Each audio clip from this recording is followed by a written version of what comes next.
AITA for making my sister pay back my daughter. I, 42F, have a daughter, Brooke, 16F, who is a total bookworm. And when I say bookworm, I don't just mean she reads a lot. I mean books are her passion, her escape, her world. She started reading at 5 and never stopped. She's the kind of person who will stay up late, curled up with a book and a flashlight under her blanket, completely immersed in a fictional world. She saves every penny of her allowance to buy books, always hunting for the next special edition, signed copy, or collector's item. She has bookshelves lining her walls, filled with rare editions, limited prints, and some books she loves so much that she owns multiple versions of them. Every single book in her collection means something to her. So when she saved up for months to get a special edition of her favorite book series, she was ecstatic. The book finally arrived last week, and she was practically glowing with happiness. She unwrapped it so carefully, like it was the most fragile thing in the world, and placed it in the perfect spot on her shelf. I don't think I've ever seen her that excited over anything. Now, enter my sister, Lindsay, 36F, and her daughter, Mariah, 13F. Lindsay and I have never been super close, but we have a decent relationship. We see each other occasionally, mostly at family gatherings or when she needs a babysitter. Mariah, on the other hand, has always been a handful. She's spoiled, entitled, and has a habit of taking things that don't belong to her. Lindsay brushes it off as kids being kids. But to me, there's a difference between a child making a mistake and a child deliberately doing something wrong without facing consequences. On Saturday, Lindsay and Mariah came over for a visit. It had been a while since we'd seen each other, so I was hoping for a nice, drama-free afternoon. The moment they walked in, Mariah immediately tried to go upstairs to Brooke's room. I stopped her, telling her that Brooke wasn't home yet, but would be back in about 20 minutes. I suggested she stay downstairs with us and tell me about school instead. She looked annoyed but sat with us for a bit, answering my questions with one-word responses before suddenly saying she needed to use the bathroom.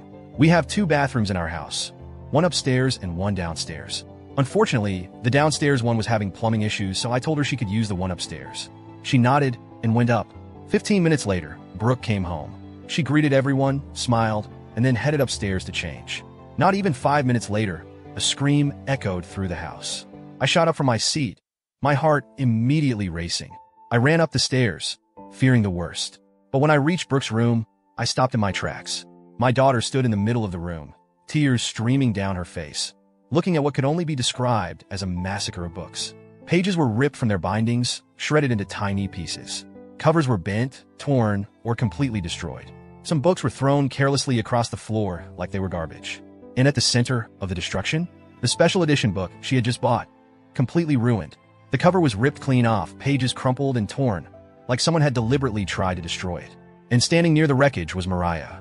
Brooke was sobbing, too stunned to even say anything. She just kept looking at the mess, as if she couldn't believe what she was seeing. I turned to Mariah, my hands shaking with rage. "What did you do?" I demanded. Mariah crossed her arms and shrugged. "They're just books. Just books." I think I almost blacked out for a second from sheer fury. I turned to my sister, who had followed me upstairs and was now standing in the doorway, looking completely unbothered. "Your daughter destroyed my child's books," I said, trying and failing to keep my voice calm. "She needs to apologize right now and clean up this mess." Lindsay rolled her eyes. "Come on, she's just a kid. She didn't know what she was doing." I actually laughed at that. "She's 13, Lindsay. She knew exactly what she was doing." Lindsay sighed, acting like I was making a big deal over nothing. "Look, if Brooke didn't want her books touched, she shouldn't have left them out." "They weren't out," I snapped. "They were on her shelves, in her room, where Mariah had no right to be." Brooke, still crying, finally managed to choke out, "Why would you do this?" Mariah rolled her eyes. "It's just paper. You can buy new ones. That's when I lost it." I turned back to Lindsay and said, "Your daughter is never coming back to this house, and you're going to pay Brooke back for every single book she destroyed." Lindsay scoffed. "You're being ridiculous. I'm not paying for some books. These aren't just some books. Some of these are limited edition. They're not even replaceable."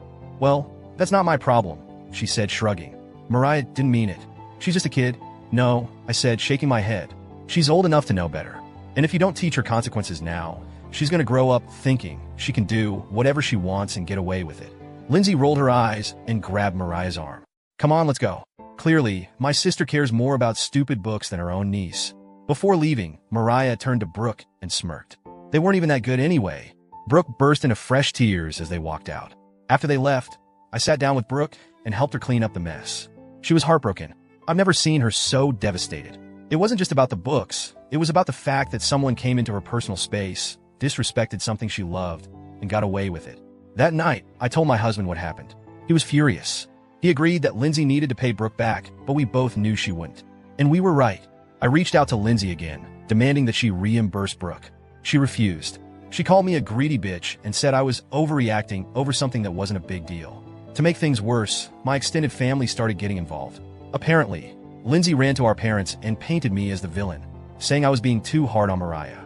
Now I have my mom, my dad, and a handful of relatives telling me that I need to be the bigger person and let it go because Mariah is just a kid, but I refuse. Actions have consequences.